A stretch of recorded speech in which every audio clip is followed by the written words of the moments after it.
Tehran में पाकिस्तानी सिफारत खाने के करीब इजरायली बमबारी, सिफारती अमला महफूज रहा। ईरान के दारुल हुकूमत तेहरान में पाकिस्तानी सिफारत खाने के करीबी इलाकों पर इसराइल की जानिब से फजाई हमलों की इत्तलात सामने आई हैं, जिसके बायस इलाके में शदीद खौफ और हरास फैल गया है।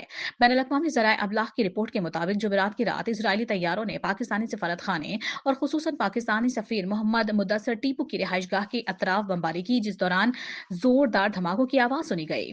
ताहम खुश आइन खबर यह है कि पाकिस्तानी सिफारत खाने का तमाम सिफारती अमला महफूज रहा और किसी जानी नुकसान की इत्तला मौसूल नहीं हुई।